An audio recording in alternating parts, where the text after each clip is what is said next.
and the land is dark, and the moon is the only light we'll see. No, I won't be afraid. No, I won't be afraid. Just as long as you stand by me. And darling, darling, stand by me. Oh, stand by me. Oh, stand by me. Stand by me. In the skies where they look upon should tumble and fall on the mountains, should crumble to the sea. I won't cry, I won't cry, no, I won't shed a tear. Just as long as you stand by me. And darling, darling, stand by me. Oh, stand by me. Oh, stand, baby. Hi, Mary. Welcome to the show. Hi, Darius. I really wanted to join in there, but I thought I better not take the spotlight off you. No. I love when people sing. Thank you. Well, first of all, welcome to the show, you guys. Welcome to the Greatness Machine. I'm your host, Darius Mirshahzadeh. And boy, do we have a special guest today in Mary Henderson. Welcome to the show, Mary. Thank you, Darius. I'm really looking forward to this. I don't know where it's going to go, but let's go there. Let's do it. Let's do That's it. You guys, absolutely. The format of the show is quite simple. We're bringing together change makers who are living their passions to create greatness in the world around them. And Mary is now the short of her passion or greatness. So I'm so excited to talk about some of the cool things you're up to. But before we go there, I do want to do a little bit of housekeeping. First of all, we're live. Start a watch party.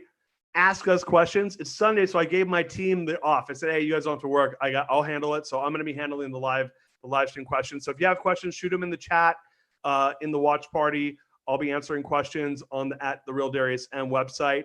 And like I said, we have a really special guest. I have a friend, Barry Magliardi, who is a mutual friend of ours. And I was on his show about 5 or 6 weeks ago, and we became BFFs. And he was on the cover of your magazine, Authority 5.0. And I was like, hey, man, what's that all about? And now I have to admit, first and foremost, I'm in the United States. You're in Australia, so we're halfway across the world from each other. But it feels like we're right next door. And so I said, Barry, like, what's up with that? I'm like, make an intro for me, man. So he made an intro to Mary. Yeah, no, I did that. I don't know if you know that. So he made the intro. And before I knew it, we were booked for the show, and here we are. So welcome to the show, Mary. Thank you, Darius. Oh my God. That's hilarious because Barry's like that. You know, you kind of meet him and you're like, oh my God, he's my friend for life. Like, yeah. That's it. I know what you mean. Totally. Yeah, no. He and I are kindred spirits in that way. So it's good. Any friend of his is a friend of mine. Before we do get started though, I do want to give a little background on you. Is that cool? Yeah. Cool. So guys, Mary Henderson, she's an entrepreneur and she's a coach specializing in personal branding, and she's a personal branding expert. And she's the founder and CEO of Authority 5.0. And what it does is a magazine representing authorities in all walks of life. I think she had mentioned to me earlier that last week, the episode had 100,000 views. So congratulations on the success. I know it's a new magazine and it sounds like you're kicking ass and taking names. That's incredible. It's actually really interesting, Darius, because, you know, as I said to you before, it was just only an idea for content on LinkedIn. And that was back in January. And, you know, 4 pages turned into 6, into 8. Now it's 40 plus pages, you know, so, wow. And it's really funny because so many people, email me and they're like, can I be on the front cover of the magazine? People have it printed and framed, you know, so, and last week somebody said, you know, you are the Forbes, Authority magazine is the Forbes of LinkedIn. And I thought that was a perfect description of it. So it's awesome. I love it. And so I was angling before the show. She's like, Mary's like, you know, you could be on the cover. And I'm like, yeah, I mean, let's make that happen. I should probably wear a shirt.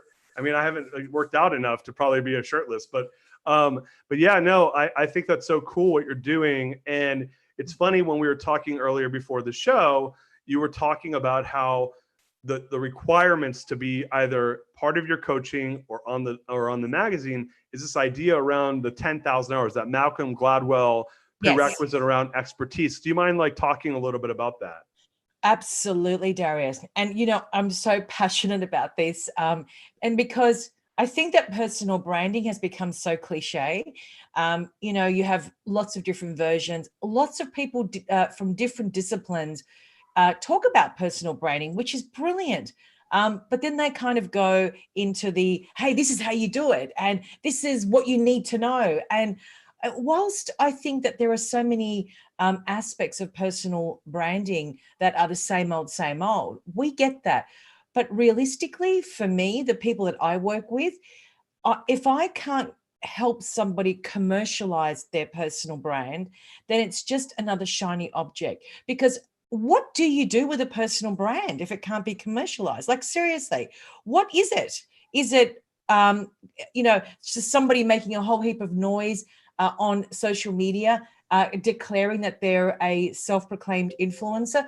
I don't work in that space. I'm not interested in that. I'm interested in working with people who are specialists, who have accumulated 10, 15, 20, 30,000 hours of their specialization. And they want to take that, they want to digitalize it, and they want to be known for that. And that's the space that I work in. So it's quite strategic, where I'm helping these people create their own methodologies and their own systems. And that's what they become known for that. And these people are in the high ticket space, like they're selling their coaching and consulting services, for 10, 15, 20, 30, $100,000. So It's a whole different mindset. And so when you think of like, that right now, especially, I do think there's kind of two schools of thought. And I was joking with someone about this. I said, you have this analog and you have this digital world, right? Yeah. And in the analog world, you have the people like you're talking about, where if I'm not good at my job, like no one will hire me, right? Because it comes through word of mouth, it comes through experience, it comes through, me having done the work, so people are talking about me, right? Mm-hmm. And yet in the digital world, you have this whole thing around the digital guru. I mean, it's amazing to me because you can kind of fake it really quickly, right? You can have a great website, you can have a bunch of content that you put out there fairly quickly, and all of a sudden, I'm an expert, right? And I see this like, and by the way, I'm the person that's like, I go to their LinkedIn profile and I'm like, dude, you graduated high school 2 years ago. What the fuck do you mean you're an expert? Like no joke. Like you just got your driver's license. You're not even in the United States. You can't even legally drink beer. I know you're not an expert, So when I see stuff like that, I'm not easily fooled, but I think the average person is a little bit, doesn't do that homework. And so everyone's an expert. I was joking with someone on the show. I said, oh, everyone's an entrepreneur these days. Everyone's a coach these days. Everyone's a this, everyone's a that. So how do you sort through the noise, or what's your ideology around sorting through the noise? Is that really what Authority 5.0 is all about? Is that, hey, look, I'm going to promote the people that are the real deal. Like, walk us through that a little bit. Exactly. And I think that there's a key word that we need to pull out of exactly what you were just saying, and that's consistency and congruency, actually 2 words. Because when I'm looking at somebody, and especially in the space that I work in, I get really deep on that individual's story. I'm really interested in the story. I'm interested in at what part of their journey did this idea trigger that they were going to become the specialist or do what they're doing today? How did they arrive at this destination? And the story gives us so many clues. And I'm not talking about a bio. I'm not talking about the bio on the website about me. I'm actually talking about the story. And you can typically pull out a lot of golden nuggets out of the story, and truth. So I think this is what happens to a lot of people, Darius. I don't know if you've noticed, but all the self-proclaimed influencers, they actually change their title on LinkedIn almost on a weekly basis. So their profile title changes all the time. Now, that for me is a red flag immediately, because it's like, oh, this is where everyone's going. This is the hot flavor of the week. I'm going to be there. And then next week, I'm going to be there. And so I'm actually looking for consistency of that level. I'm doing my own background check on the individual. I'm Googling the person, and I'm also asking the right questions. And I think that this is where we have to arrive back at that analog mindset, and that is to discern who is truth and who is not, but also we need to ask the right questions. So when people work with me and they go through this process, I ask them 24 questions that are very specific in order for me to say, yes, you're the right candidate for me, or no, because I won't work with a person if they've read 5 books and now they're claiming to become an expert. I need to know, how did you accumulate that minimum of 10,000 hours? Now, 99% of the people I work with have 20, 30, 40,000 hours of their specialization, like their doctors, PhDs, like real serious. So when I compare that and the conversation you have with that type of person versus the person who is the, what I call text pert, they are always jumping. You can just see, they're going from one to another. It's like, I don't really understand what it is that you actually do. And the key is to ask somebody, what do you do? What do you do? But you have to tell me what you do in less than 5 words, just less than 5 words. What is it that you do in less than 5 words? I promise you that most people will give you a 45-minute version of what they do, right? It's a very key point. Wait, so I want you to test it on me. So what do you do, Darius? I help people become more engaged. Okay, that's a little bit, that's pretty good, but you got to shorten it down. Yeah, I would say like, well, I mean, there's a couple things I do. I help people. I mean, I think that in my life, I help promote core values. I help, bring core values to the forefront of people's lives. That's a big deal of what I do. I would say that I'm a highly conscious leader. There's different things. There you go. That's what you do. You're a highly conscious leader. Correct. That's actually perfect. Somebody asks me, I say, I commercialize personal brands. That's it. That's all I do. And then, but I don't, that's what I do. But I help coaches, consultants, and business owners. So they're 2 separate, but they're all in the same line. But if you ask them what I do, you ask somebody next time and they will tell you the 45-minute version. And that's when I know that there's something not right. Interesting. So I thought we should like you should ask me the first 6 questions you asked people. Do you want to do that? You want me to ask you? Yeah. I want you to ask me. Let's do it. I asked you the first one, which is, what is it that you do? So you answered that one. Are you clear on your core values? Me? No, I don't know if I am. Yeah, about as clear as you can. Are you clear on your driver? Do you know why you want to do this? Why I want to do this, or like what my core purpose is? No, your driver. It's like most people say to me, "Hey, I want to become a coach," and I'm like, "That's great, but why do you want to become a coach? What is driving you to do that?" Yeah, I want to create 1 million core value driven organizations. Well, there you go. You see, you're very, very clear on your. I'm just going to grab my little questionnaire here so I can ask you. Let's do it. When you said there's 24 questions, I'm like, I'm going to pound through these. I'm going to then ask you, have you defined your persona? Yeah. So persona being like the essence of who I am, or like my brand, or. Yes, from the branding standpoint. So have you defined how you want the outside world to perceive you? I think it's just authentically who I am. I think that I'm fine. I don't want to have to think about it. So I'm okay with the outside world seeing me as I am completely. Which is beautiful, which is perfect the way you are. Have you defined your story that is 100% connected to your mission and your offer? I have it.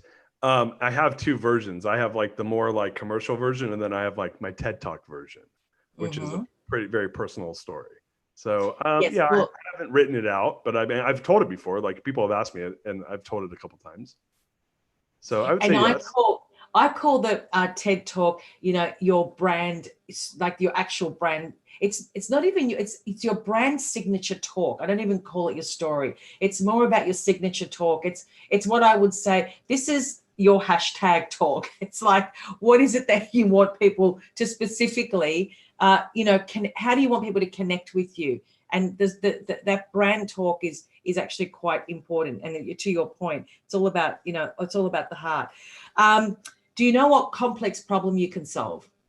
Yes, definitely. I can show people how to operationalize their core values to create maximum impact in their lives and in their business. Beautiful. Oh my God, I love that.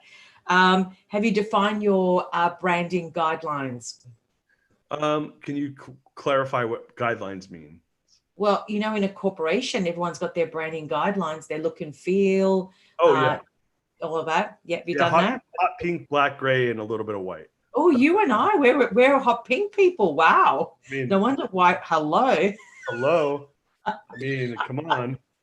Yeah, but that's my accent color. Black, gray, and like white, like a negative space. Those are the three. Those my favorite color is black.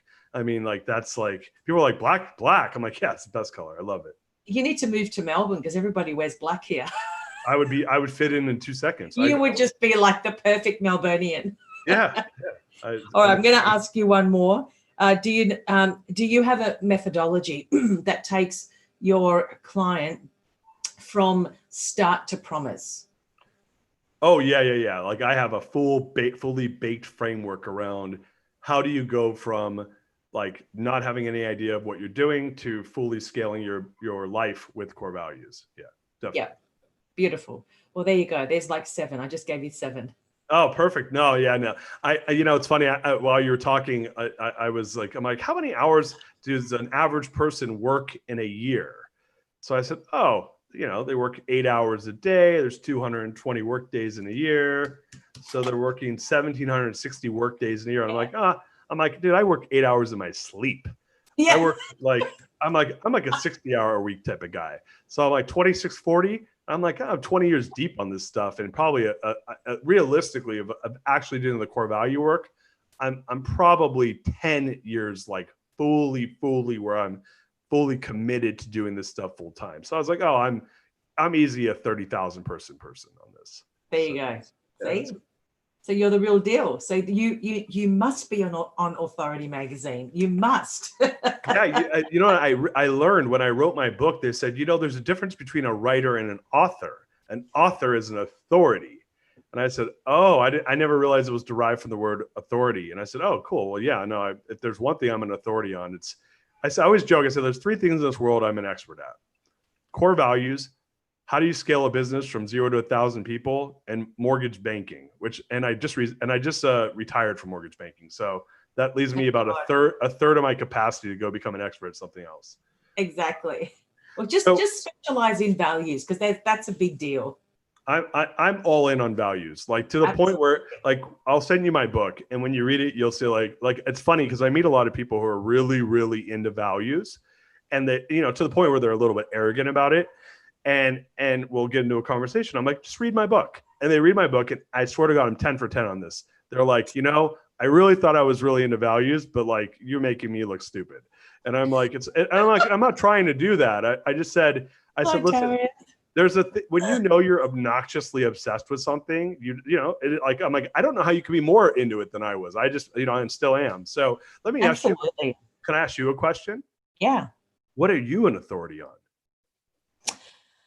I actually think that so I have 3 loves of my life that I've merged together, which is personal branding, which I've been obsessed with for 20 years, digitization of knowledge. So I've been doing that since 2005, and sales, which has been my whole career. So when I merge those 3 things together, my specialization is strictly commercializing humans that have an expertise. So that's why I call it personal branding, because personal branding to me is you are the business. You, the human being, becomes the business. And that's why I'm commercializing personal brands. That word commercializing is such an important word for the work that I do. How did you get into that? Like when you were a little girl, I doubt you were like saying, I'm going to go commercialize humans. What got you into this? Well, when I was a little girl, from the age of 4, till about 18, my voice is professionally trained. So when you started singing karaoke this morning, I was like, hell yeah. How'd I do? You were awesome. Am I good? Am I solid? You were stunning. Like I'd, sign you up tomorrow. No problem. Can I be your agent? Yeah. I need one. I'll commercialize you. No problem. But Darius, the thing is that my driver, actually, I know this sounds so cliche, but it's so personal, is actually to fulfill dreams. It's actually a really important aspect in my story, because when I was growing up and I had professional singing tuition and like full on voice training, my parents thought it was a hobby. They didn't realize that that was my dream, to actually be on the stage, to sing, it was just such a big part of who I was. So they did, and my both of my parents are European and they're both migrants. So when they migrated to this country and had children, in their mind, they're thinking, I don't want my kids to go through the war that we went through. So that's why we migrated our country to come here. So we want our kids to go to university, be doctors and lawyers, and then they're set for life. That's the mentality. So when I told my parents that I'm going to the Victorian College of Arts to pursue a career in performing arts, that was like, are you kidding me? That is never going to happen. So, and my mum was like, you are going to university and you're going to be a doctor or a lawyer or an architect. That was the choice. So I ended up going to university to study psychology, which I absolutely hated. And I only hated psychology because it wasn't what I wanted to do. It was against my natural state of being. That was not who I was ever. And so, so that was an unfulfilled dream that turned me into a very, very bitter, angry, lost person in my 20s. Like I was super lost. And it wasn't until my mid 30s that I started my own company, and I thought I was doing the right thing, which was a digital agency. We specialize exclusively in building membership systems for the academic sector, which I did super well. I started from nothing, grew that into a 7-figure business. And here I am still plodding along, but still confused, Darius. I didn't realize that I was confused, by the way. I just thought I was just this keeping up with the Joneses. The facade looked amazing. Everyone thought I was this success story, but inside I was actually dying. It wasn't until I had my second child that my life completely changed. And that's when I, and I'm not, literally 3 hours after he was born, I knew that I would never go back to the company that I created. I knew that I would change my life. I knew that things had to change, because in that very split second of a moment, I had the greatest epiphany of my life. And that was that everything that I had done from that moment when my parents said, no, you cannot become a singer or pursue that type of career. Until that moment when I had the epiphany, I realized that my whole life had been a series of labels: good daughter, wife, now a mother, friend, businesswoman, managing director, like a CMO, salesperson, everything. And I just had this meltdown and realized that is not everything that has a label is actually not who I am. I knew in that moment that there was something much deeper. And then, so to cut a long story short, I ended up resigning from my own company. We ended up merging it with another company. I stayed in the business for a couple of months, and then I took 12 months sabbatical off. But when I say 12 months, I literally locked myself outside from the outside world. I did not want to see anyone. I let go of all my friendships. I got rid of credit cards. I didn't go shopping, nothing. I wasn't interested. All I was interested in is in finding Mary. So I got myself 3 mentors, amazing people who would end up changing the trajectory of my whole life. And one of them was a professor in philosophy at Oxford University. And he would be the guy that would just open Mary up and say, let's go inside. And I remember his words to me on day one was, Mary, this is not Girl Scouts. Are you ready? I said, I've never been more ready. 12 months later, in that process though, 12 months later, I was on my path. But in that process, what he did for me is he opened me up into this concept called freehand writing. And we went through this whole process. It was actually quite incredible, where he introduced a lot of very ancient Kabbalistic principles into our conversation. And it was just gorgeous. But what happened, Darius, is as I was writing in the way that he wanted me to write, I actually came face to face with a couple of things. Number one, that my gift is not singing. My gift is my voice. My talent was to sing. But it didn't mean that I lost my gift. I had my gift, which was my voice. I just had to find a different way to channel that. So that was the first thing.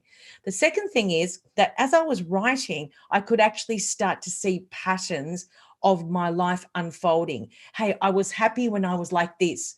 I was sad when I was like this. So suddenly I started to see traits. I started to see this human being that I was unpacking and reverse engineering, that there were aspects of me that I loved, there were aspects of me that I didn't like. And what I realized is that the version of me I didn't like was the version of me that was pushing uphill. It was not my natural state of being.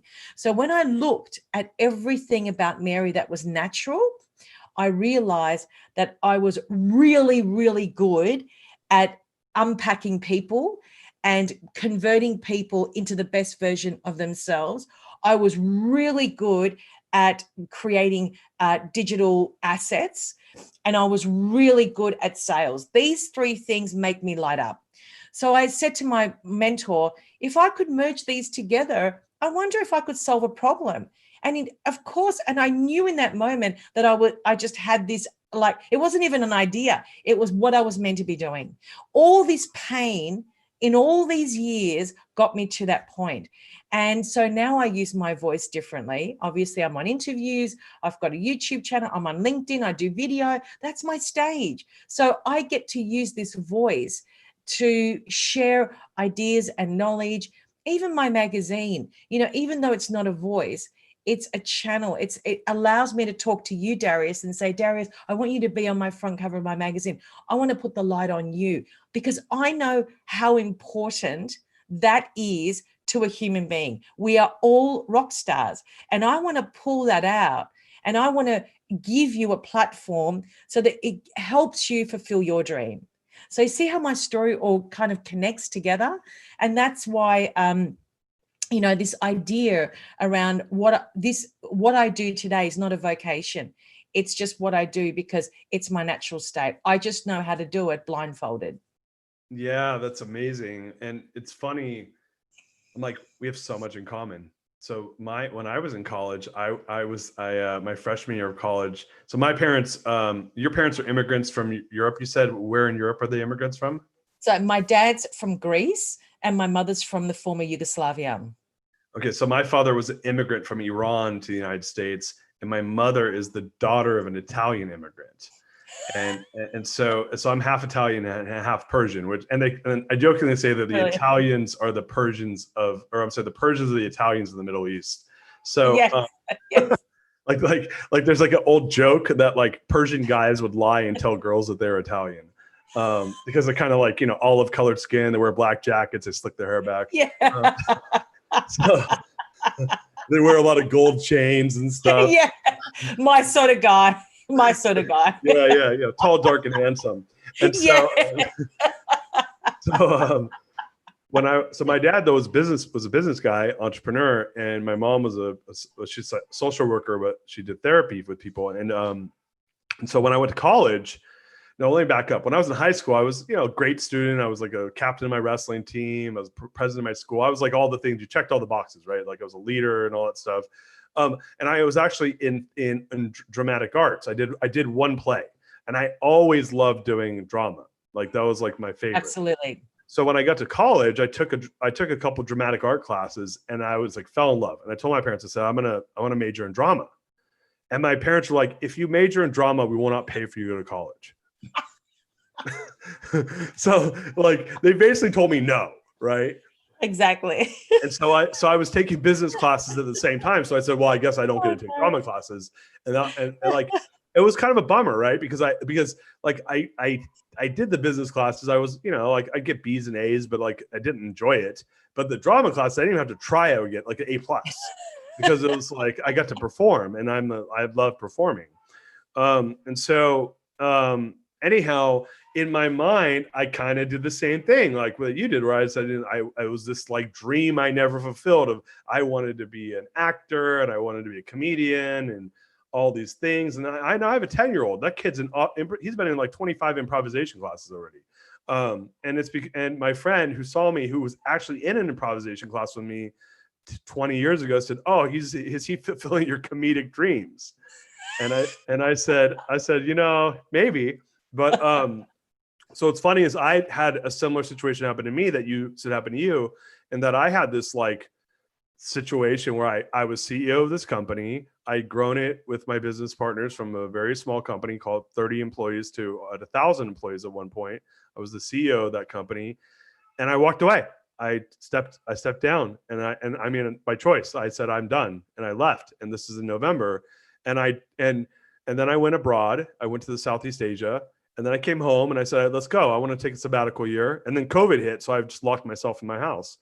So I'm in that. I'm 9 months into that right now. And Really? like yourself, one of the things that's been birthed out of that for me is the show, which is for me, like you're representing authority, and mine is about representing people that have followed their passions to create greatness in the world, which was actually born out of a thing I did 8 years ago. I did a TED event, TEDx in San Francisco, which was called TEDx Golden Gate Park. And the theme was the pursuit of passion. And I brought in all these people. And it was the first time in my life, I told someone this. So it was the first time in my life I felt self-actualized. Wow. And then the next year, my second son was born. I did the event again. I started the business that I just left. This is in 2013. And I mean, my son was born July 30th. The event was like, I don't know, September something. And I started the company July 15th. So like within 90 days, like I was way in over my head. And so and my business partners were like, you can't do both, man. And so Yeah. I put it aside and I ignored it, and I tried representing it through the business. But at the end of the day, I did. I mean, I wrote this book about it and I did these cool things in the business, but it was kind of like squeezing it in. There's a difference between squeezing it in and doing it because you're like in your flow and it's just everything that you're all about. And money makes the medicine go down. For me, I was able to do really well financially doing it. So for me, and I had lied, by the way, Mary, I had lied to myself for 20 years on that one. Yep. 20 years of I'm doing this because I'm going to make enough money until some point I'm going to go do what I love. Yep. And it's not that I hated the process. I never loved the process, but I never really enjoyed the destination when I get there. The goal would just change to a bigger goal, Yeah, I hear you. I know, I relate to you 100%. I know exactly where you're going. Yeah, and I think that sometimes you've got to go through that. I mean, I am so grateful for my corporate life, because my corporate life really taught me about the power of systems, like discipline. There's a lot of discipline, where, when we work in a corporation, generally speaking, we're obedient, we're already trained to become obedient from the school system. But when you go into a corporate, in the corporate landscape, you are taught discipline and obedience. And I love the discipline side of it. I'm not a disciplined person in the sense that I don't follow the norm. I do challenge the status quo all the time. But I am a grounded person. I do follow, my own, I have very strong on my values. I know exactly who I want to work with, who I don't want to work with, so there's a real discipline around that. And it takes a lot of courage as well, Darius, to say no to people, when you just are very clear on who you absolutely know you can help this person, but you also know you absolutely know you cannot help this person. And I think that, when you come from a corporate background, that discipline, I think, is really important when you step into the entrepreneurial journey, because it is not a get rich quick scheme overnight, the entrepreneurial journey, right? It's a long, long process. I've been on this journey for 15 years. It doesn't get easier. You're still hustling every day. You're still looking for ideas. I'm still investing in coaches, upskilling myself constantly. So it doesn't get easier. It actually gets, I think you just become very clear on who you are. You just become more clear each day that this is me. This is who I want to be surrounded with. This is my circle of influence. I don't want to be friends with everyone. I just want to be, I want a very tight circle of influence. And that comes with maturity. As you mature, you understand the power of that. There's a lot of things that, you bring to the table, I think.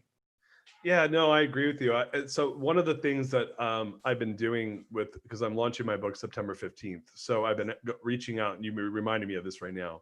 So I've been reaching out to different podcasts because I want to talk about the book.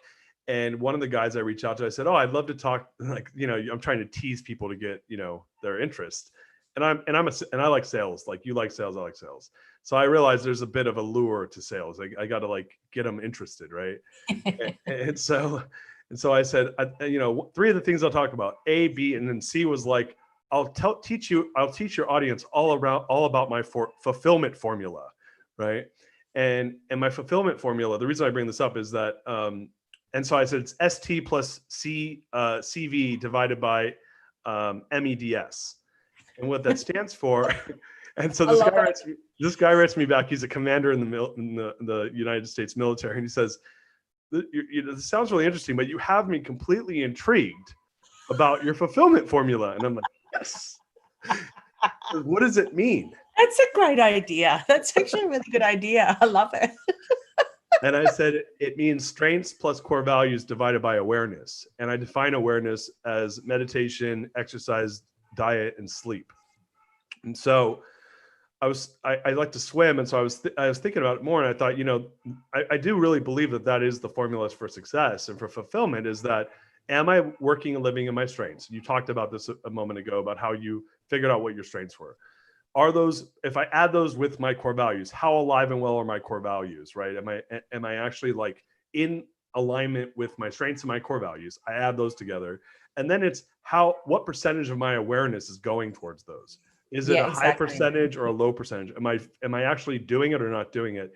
And then I joked with someone, I said, I put it exponential if your purpose is aligned as well. But which I think, if you're in your values and in your strengths, and you have a clarity around what your purpose is, and you're doing it with awareness, that you feel fulfilled. So my question for you, you've said what your strengths are. My question for you is, what are your values, and what types of practices do you do around your awareness? Clearly you took a year off to work with coaches and mentors and whatnot, but on the daily, what are you doing? A, what are your values? And B, what do you do to maintain your awareness? That is such a critical question, and I think that asking that question and allowing me to answer that, I just hope that I can inspire other people. My values are truth and freedom, and they're personal, and they are really, really, really important to me, because they set the benchmark for who I work with. That's what I look at when I'm talking to somebody. And if they're not aligned with my values, and vice versa, I can't work with that person. I can tell in the first 5 minutes if we're aligned, just by the words that they use, their demeanor, a whole heap of things. But truth and value are right up there. If you have a look at my content on social media, it all comes back to those two values. Is my post going to provoke somebody's paradigm? Because I want to show people that potentially there's another way of thinking, there's another way of seeing. My ultimate goal is to increase my cognition levels. That's my goal. That's what I aim for every single day. So for me to do that means that I don't watch TV. We don't have a TV in our house. I just have no interest in watching any form of media. Mainstream media, because I think it poisons the mind, number one. Number two is that in that 12-month sabbatical, one of the other mentors that I had was an expert in the emotional body. And then I also went to Quantum University in that 12 months as well in Hawaii. It was all online. But the emotional body mentor that I had, he was outstanding. And what I learned in that 12-month process is not what I see in the mirror. This is Mary, the body. I had to go beyond the body and understand, who am I at my core? Because if at my core I have gifts and talents and values and strengths and whatever, but where does that come from? Like, what is this body? What's inside? What goes on inside? How do I go beyond what I believe I am? And so for me, this unpacking process of understanding who Mary is at a cellular level, who am I as a 50 to 70 trillion cells that makes up Mary Henderson? What does that actually look like? And so when you can understand what that means to you as an individual and the power of that, plus understanding the role that your heart plays, the brain, most importantly, our beautiful mind, when you can start to unpack and understand the role that all of that play, your life takes on a very, very different path. You know, and this is not woo-woo. It's just that I read about those things. Every single day I journal. Every day I do prayer in my own form. You know, I do things like incantations of, you know, words and things that have meaning to me. But the journaling for me is a critical part of my day. And the only way I can describe it to you, it's like I'm having a conversation with my subjective self, my spirit self, and I'm asking questions that I don't have answers to. Always, always. I don't ask the Simon Sinek why, I ask how. I don't care about why. I already know why. It's the how that we should be asking. That's where the power is. Because when you can say, how do I do it? How do I get there? How do I? Something amazing lights up. Suddenly you have almost like this, it's a goal in motion. Your brain kicks in, the heart gets excited, the spirit's starting to look for answers, and suddenly you start getting downloads. So I don't watch TV, but I read a lot of books on very specific subject matters because I want to get to know myself so intimately that nobody can break me.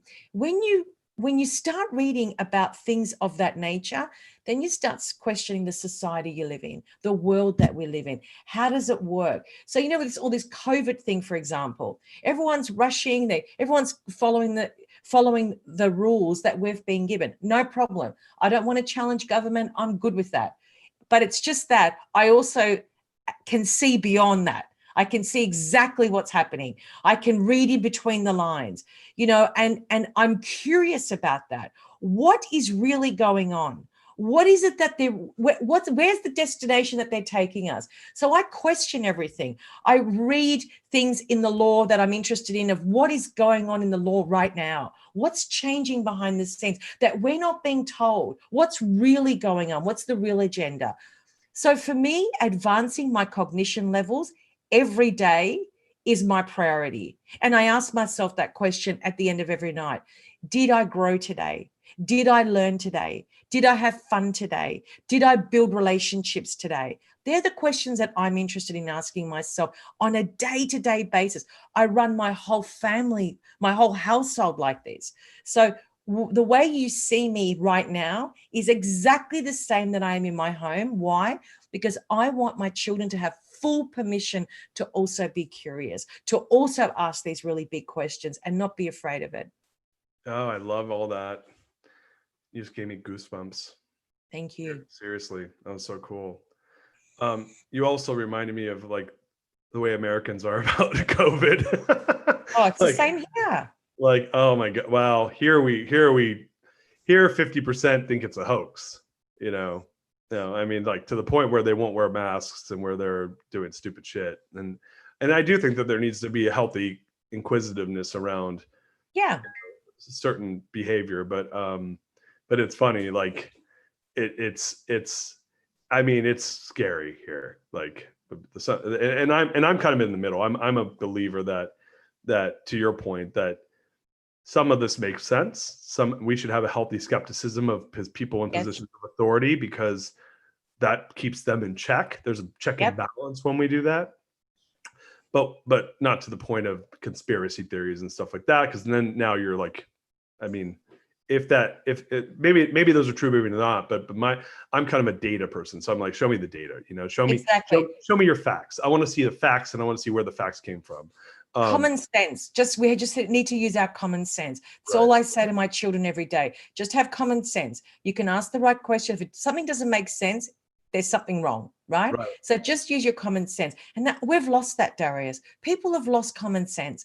That we've got to come back to that.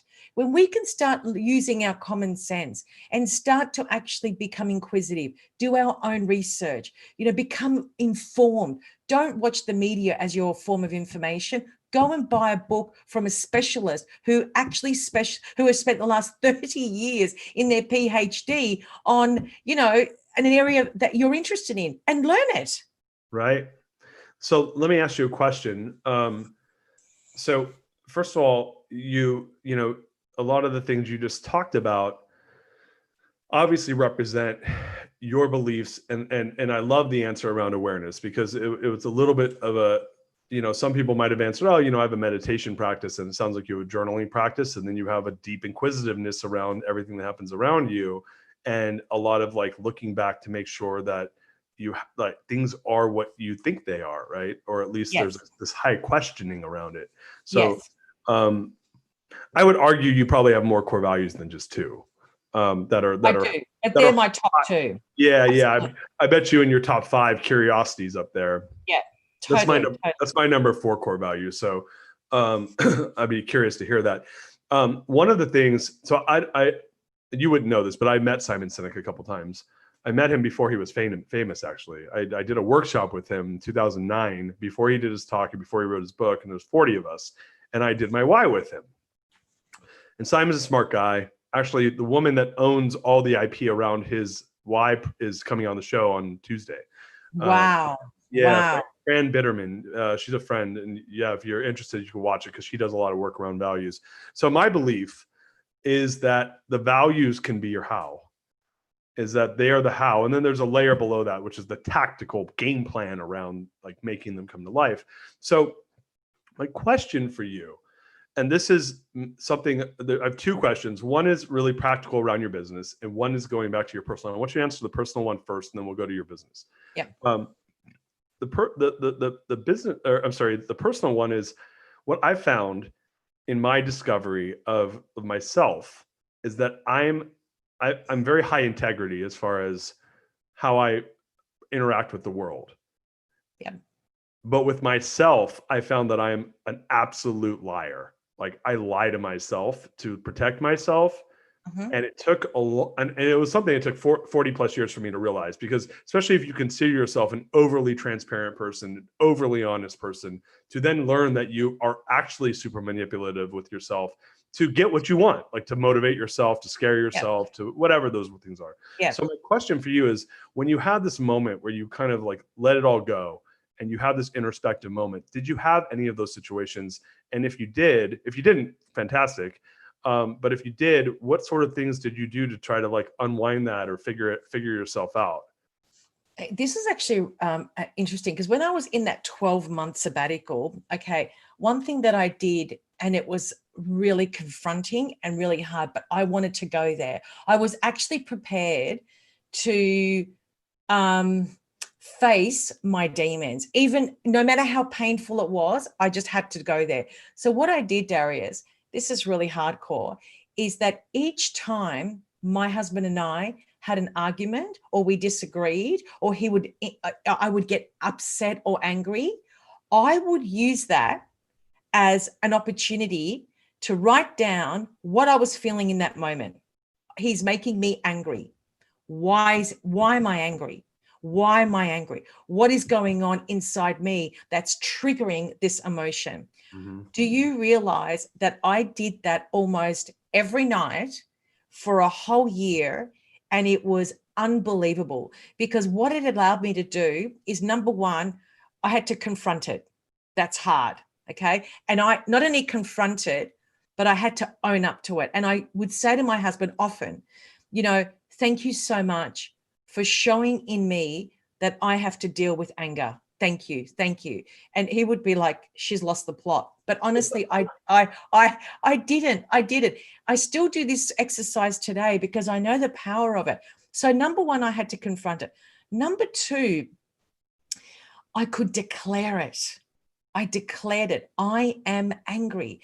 And when you declare the truth, there's actually nowhere else to go. That's it. I've spoken the words of truth. That's the truth. I am not happy. I am angry. I am sad. I am whatever, right? So I would constantly own up to the emotional state or the emotion that was being triggered in that moment. And I took that as an opportunity to make sure that I work towards becoming the version of me that I wanted to be. Now, am I a work in progress? Hell yeah. And thank God I am, because there's stuff that comes up every day. Do I confront it like that every day? No. But what I do, and this is my little ritual, is that at the end of the day or at the start of the day, depending on how I feel, that journal is right beside me. It doesn't leave. And so I will write in that journal the first lines. How do I feel right now? How do I feel right now? I'm excited. I had the best day. I'm sad, whatever. So, and then I unpack that. Why am I sad? When was the first time? This is my process. When was the first time that you felt like this? And I try and go back. Oh, I remember when I was 12 when did it happen. So I write it down. How would you like to feel right now? I want to be happy. I want to be stable. I want to be peaceful. When was the first time you felt peaceful? Oh, I remember, blah, blah, blah. So now I've got this journal and I've actually unpacked from where I am to where I want to be. And at the end of that 10, 15 minute of writing, I've declared the truth. That's my goal. It's to be able to declare the truth all the time. And it's hard. But as I said, I'm a work in progress because I'm human and I'm okay with that. So I'm not perfect. It's just that I have a ritual that helps me get to that version of me. Oh, I love that's such a cool tool. I did something similar. I worked with a cognitive behavioral therapist. His name is Matt May, and he's out of Stanford here in California when I lived in California. And one of the things he did, which is kind of, it's a little different than what you're talking about. You basically took ownership of your feelings, right? Which is CBD, they do that, or CBT, excuse me. And so one of the things he would do is he'd say, write down every single thing that if you have, mine is more, you sounds like anger was something you were working through. Mine was anxiety. I was working through anxiety. And so he would have me write down every single, I would get an hour a day. I could write down anything I'm anxious about. Yeah. And I would keep track of it. So I had a counter on my phone. Every time I had a ping of anxiety, I'd ping it. And then I'd go and write what's making me anxious. Like, what do I think is going to happen? So I did this for a year. Wow. I wrote down every single thing. I kept, some days better than others. And I didn't write down a solution. I just wanted to keep track of the things that made me anxious. And I did this actually 5 years ago, and I did it again last year when I was dealing with some anxiety. You want to know how many of those things, and I'm telling you, there's hundreds of things. You know how many of them came true? Guess how many? None? All. Zero. Yeah, zero. Exactly. My brain, and I was like, this is what I said. Concept. It's a concept. I actually said, fuck you to myself. I was super self-aggressive about it. I said, that was actually the moment where I realized I had this liar inside of me that just like lies. I love it. And I was like, man, this guy just tortures me. And so now I made amends. I said, all right, man, what's up? I know you're here. Like, what are you lie to me now? Funny. So what I'm doing now, which is interesting, I was talking about this on a previous show. When my liar Darius shows up, I lean into it. I go, all right, man, if you're making me scared, it means I should be doing it. It means absolutely. It matters, Well, we have to this is actually an important point because, the ego will make us believe that we're losers, that we're nobody, that we're not good enough, all this shit that, that just comes into play. But we have to learn how to work with that. And that's why I'm saying that when you understand who you are beyond a body and you understand how all these different aspects of you actually work, then you understand also you have enough knowledge to understand how the ego starts to slowly creep in and put that self-doubt in you. And I'm like you, whenever I hear whenever the ego decides to, step in and play macho Mary, I'm just like, get lost, like just go away, I'm not interested, and it's as simple as that. Like literally I have that conversation, like, get lost, not interested, see you later. Yeah. And I think that we have to go there. We really need to understand what am I at a cell? What am I at a cell? And that's where the work starts. That's amazing. Macho Mary. I love Macho Mary. Yeah, I don't know. I'm going to name Darius. Scariest is when I drink too much, so he doesn't get that name. But so let me ask you a question. We got time here for just one more question, and then we'll get wrapped up. But so in a world of fake gurus and the high school graduates who are now the entrepreneurial geniuses and all these digital marketing gurus who have never done anything in their lives. Of course.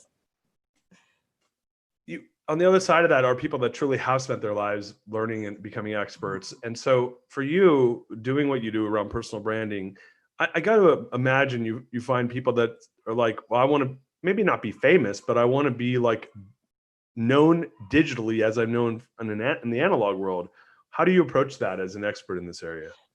Well, I mean, that's the space I'm in. I mean, a lot of the guys that I work with have already, I'm working with a guy at the moment who's 60, who's a tax like guru. When I say tax guru, here we have our goods and services tax, and he is the guy behind that. He's the designer of that.